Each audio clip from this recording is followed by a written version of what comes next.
बिस्मिल्लाहिर्रहमानिर्रहीम जी राय दोस्तों की हाल च ठीक हो खैरियत है। मेरी अपनी पूरी राय कौम अगे गुजारिश है कि आ मेरी एक 2 मिनट की गल है, जरा गौर न सारे सुनना। सारे दोस्तों की मेहरबानी होगी। जेड़ा इस वक्त इशू चलता पाया सोशल मीडिया के उत्ते तूफाने बदतमीजी जिस तरह इन्हें शुरू की है, अंजमने राइया शबाज कसूर वाला कुलजम ज़बैर टिकटाकर ये 4-5 अफराद जोड़े ने खुदा की कसम खा के मैं तुहानू आना ये अपनी बरादरी नाल मुखलस नहीं जी, ये मफाद परस्त टोला है। जिस तरह कि निदा शफीक उस यतीम बेटी वाला मामला जो शुरू होया, सब तो पहला इस खबीस की वीडियो आई शबाज की, जिन्हें आख्या कि निदा शफीक का तो मामला नहीं, ये मामला थर्ड पार्टी के नाल है। इन्हें ना पुछ गिन की ना कोई वकुआ वेख्या ना गल ना बात, जिमें इसका लतीफ नज़र नाल रबता होया उस वक्त इन्हें कोई दुआनी चुआनी लई लैके इन्हें बयान जारी करता और ये उदों की साजिश शुरू कर छड़ी है। और ये नुकसान किदा होया उस यतीम बेटी का, उस यतीम बेटी का नुकसान इन्हें किया और एक बहुत बड़ी साजिश है। दूसरा जिहड़ा कुलजम है वो मुलाजम है गुजरातियां कोल, की गल गुजराती ये चाहणगे कि राय इकट्ठे हो जान, उन्होंने पता नहीं भी जे राय इकट्ठे हो गए साड़ी तो सियासत फारक हो जाएगी। एक एजेंडा है ये राइयों कन्ना दी ते अखां दी खोल के पूरी गल नूं सर्च करो, तुहानूं हर शय वाज़ह हो जाएगी, तुहानूं पता लग जाएगा भी ये लोग चाहते की ने, इन्हां दा एजेंडा की है। और दूसरा जिहड़ा ज़बैर वाला वकूआ है, मैं खुद पहले टाइम पर मैं ज़बैर नूं कॉल की, मैं वो व्हाट्सएप पर मैसेज किए भी मेरे नाल रबता कर, बाकी जो ने सारी दुनिया नाल रबता किया, मेरे नाल उस रबता क्यों नहीं किया। अगर मेरे नाल रबता करता अलहमदुलिल्लाह नशारे बिरकां च अक्सरीयत है साडी और तगड़े राई ने, फिर जो उत्थों का मकामी MNA भी वो भी उहदे नाल भी मेरा तलक सी, मैं इस दिन एको दिन के मामला खत्म करा देना सी। इस बंदे जानबूझ के मेरे नाल रबता नहीं किया, इन्हें सिर्फ फेम लैन वास्ते अपने टिकटॉक के उत्ते इन्हें सारा सिस्टम चलाया। और तुसी ये गल्लां जरा बरीकी नाल सोचो, तुहानूं हर शय वाज़ह हो जाएगी, तुहानूं पता लग जाएगा। और खुदा की कसम खा के मैं तुहानूं आना कि ये बंदे इस वक्त राई कौम नाल जुल्म पे करते हैं, ये वो साजिशां करते हैं पे। एक तो मामला ये ना निदा शफीक का खराब करने की कोशिश करते हैं पे कि इधरों ध्यान हट जाए, ये इंज कम लमक जाए, पहला इन्हों का प्रोग्राम आवे। दूसरा ये टिकटाकर ने, ये मफाद परस्त ने, ये अपने अकाउंट चलाने वास्ते ये सारा सिस्टम करते हैं पे और अपनी बरादरी के खिलाफ साजिशां करते हैं। मैनू अज तक अज अंजमने राई वाला अज जरा ज़बैर नहीं शबाज है, एक यदि मैंने वीडियो को विखा दे, एक भी अज तक इन्हें अपनी बरादरी के हक के कितने कोई ज्यादती हुई है, कितने कोई जुल्म हुई हो, इन्हें एक आवाज़ भी दी हो, एक लफ्ज़ भी बोलिया हो, ये बोलेगा भी नहीं, क्योंकि इन्हों का मकसद नहीं है, ये इकट्ठे करने वाले नहीं है, ये जोड़ने वाले नहीं, ये तोड़ने वाले नहीं, ये साजिश है तुहाडे, ये साजिश है राई कौम के खिलाफ साजिश है। ये कतन भी नहीं जान के राई इकट्ठे होने, अगर राई इकट्ठे हो गए इन्होंने पता है भी साढ़े जनाजे निकल जाएंगे, राइयां हिसाब मंगना, ये जो सारे रकबे वेच वट के खा गए ने, सब कुछ कर गए ने, जे ना होवे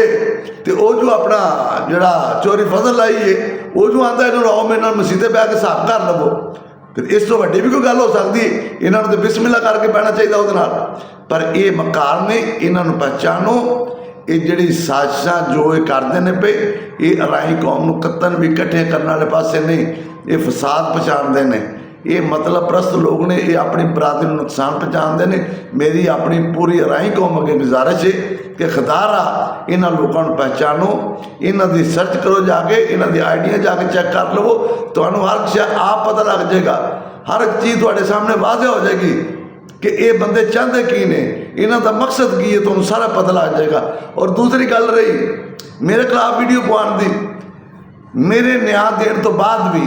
ये इड्डे को कमीने, इड्डे को बगैर तखबीस ने, ये उस तो बाद भी मेरे इल्ज़ाम ला रहे हैं कि तू चोरी शाह तू पैसे ले ने, और लानतियो वो तोबा करो, अल्लाह तो डरो, उस खुदा की ज़ात तो डरो, वो कुरान पाक का एक एक लफ्ज़ एक एक हरफ जिहड़ा सानू अपनी जान तो ज़्यादा अजीज़ है,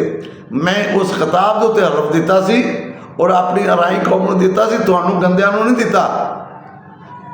वो इत्थे ते जिड्डा भी कमीना बंदा होंदा, जिड्डा भी गंदा बंदा होंदा, उहदी ज़बान चों लफ्ज़ निकलना नहीं सी चाहिदा। जदों कोई बंदा न्याय दे छड्डे उस मौजू ते गल करना भी गुनाह है, पर तुसीं इड्डे को बगैरत हो, इंदे तुहाडे DNA ने, इंदे तुसीं गंदे हो कि तुसीं हजे भी बात नहीं आ रहे, हजे भी तुसीं कमेंट्स पवा रहे हो। और तुसीं भलवान इड्डे को हो, मैनूं ये पता है कि तुहाडे 'च हौसला जरूरत नहीं कि तुसीं सामना किसे दा करो, सामना नहीं तुसीं किसे दा कर सकते। अगर तू सामना करन जोगा हुंदा तू कल तो तुहानूं टाइम दे के कसूर बुला के ते तू पर तो फोन नहीं सुनिया, चोरी से तेन फोन भी करता रहा, तू फोन नहीं सुनिया, तू एडा को बहादुर है, एडा तू दलेर, एडा तू तगड़ा, कसूर आ लिया तेरे नाल मैं, गंदिया तेरे नाल मैं। और तू मेरी वफात हुई माँ के खिलाफ जिमें दी तू बकवास ते गलीज वीडियो ते जो कमेंट्स लिखवाए ने ना, ये तो मैं एक एक लफ्ज़ का तेरे तो हिसाब लेना। मैनू तेरे इस गल का कोई भार नहीं जो तू ललकरे मारना ना कानून नूं, आ जाओ कानून, आ जाओ कानून, तू तो सिर्फ ललकर ही मारना पैना कानून दे। और जिधर मैं इस पासे टुरिया मैं तेनों उदों दसांगा भी कानून आंदे की ने ते कानून इस्तेमाल किवें हुंदा है। नाले चोर, नाले चतर, नाले बकवास करो, नाले तुसीं किसी नूं भंडो, किसी दी फौत हुई वालदा के खिलाफ गलत बकवास वीडियो लाओ, गलत कमेंट्स लिखो, लानत तेरे करदार के उत्ते, बेशुमार लानत। गंदिया तू गंदा आदमी है, अपना DNA टेस्ट करवा जाके, अगर तेरे अंदर अराई का तुखम होंदा तो तू कदे भी इस तरह की हरकत ना करता। अपना DNA टेस्ट भी जरूर करवा और मैं तेन दसांगा कि कानून इस्तेमाल किवें हुंदा है। तू जम्मिया भी नहीं सका जदों दे कानून मैं जानना वाला, अलहमदुलिल्लाह मैं कानून के उत्ते अमल करने वाला आदमी हाँ, मैं कानून जानना, पर मैं तेरे वर्गा गंदा ते गलीज नहीं है ना। मैं अंदर की कदे मकारी की, अलहमदुलिल्लाह मैं तो हर सतह ते खलो के अपनी बरादरी का दफा करना, तगड़ा होकर करना, थोड़े तरह नहीं कि बाहर थोड़ी लत्तां भार नहीं चुकदियां कि इहदे खिलाफ कोई लफ्ज़ नहीं बोलते। तुहानूं पता है भी बाहर कदे बोलांगे साड़ी दुश्मनी पवेगी, साढ़े ते परचे भी होणगे, इस तो तुसीं लोग भार नहीं पाते, तुहाडी ज़बान तो लफ्ज़ नहीं निकलदा। नाले तुसीं खाण वाले हो, तुसीं मजनू हो चोरी खाण वाले, तुसीं एक टोला लुट्टण वास्ते तुहां एक काम बनाया, तुसीं दिहाड़ीदार हो। और इस तो इलावा तुहाडी औकात की है, इस तो इलावा तुहाडी हैसियत की है। चोरी शाह का बुगज तुहानूं इस गल दा कि चोरी शाह ने एक यतीम बच्ची की आवाज़ बनाई, ਉਹਦੀ आवाज़ उठाई,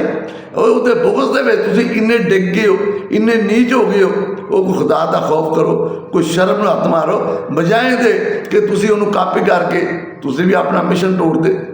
ਤੁਸੀਂ ਵੀ ਕੰਮ ਨੂੰ ਚਲਾਉਂਦੇ, ਤੁਹਾਡੇ ਵੀ ਲੋਕ ਹਿਆ ਕਰਦੇ। ਅੱਜ ਮੈਂ ਤੁਹਾਡੀ ਬਹਿ ਕੇ ਵੀ ਗੱਲ ਕਰਦਾ ਹੁੰਦਾ, ਪਰ ਤੁਸੀਂ ਬੁਗਜ਼ ਦੇ ਸ਼ਾਹ ਦੇ ਵਿੱਚ ਆ ਕੇ ਉਸ ਯਤੀਮ ਬੇਟੀ ਦੇ ਨਾਲ ਜ਼ੁਲਮ पे ਕਰਦੇ ਹੋ, ਉਸ ਯਤੀਮ ਬੇਟੀ ਦੇ ਨਾਲ ਨੁਕਸਾਨ पे ਕਰਦੇ ਹੋ। ਕੋਈ ਸ਼ਰਮ ਨੂੰ ਹੱਥ ਮਾਰੋ, ਬੇਸ਼ਰਮ ਆਦਮੀ ਹੋ। ਤੁਹਾਡੇ ਲਾਗੇ ਗੈਰਤ ਦਾ ਰੱਤੀ ਵੀ ਹੁੰਦੀ ਨਾ, ਅਗਰ ਗੈਰਤ ਕਿਤੋਂ ਮੁੱਲ ਵੇਖਦੀ ਹੁੰਦੀ ਮੈਂ ਤੁਹਾਨੂੰ ਮੁੱਲ ਲੈ ਕੇ ਦੇ ਦੇਣੀ ਸੀ। ਇਹ ਮੁੱਲ ਵੇਖਦੀ ਨਹੀਂ ਹੈਗੀ, ਇਨਸਾਨ ਦੇ ਅੰਦਰ ਹੁੰਦੀ, ਉਹਦੇ ਖੂਨ ਦੇ ਵਿੱਚ ਹੁੰਦੀ ਹੈ, ਜਿਹੜੀ ਤੁਹਾਡੇ ਖੂਨ 'ਚ ਨਹੀਂ ਹੈਗੀ, ਜਿਹੜੀ ਤੁਹਾਡੇ ਲਾਗੂ ਵੀ ਨਹੀਂ ਲੰਘੀ। पाकिस्तान जिंदाबाद, अराई कौम जिंदाबाद।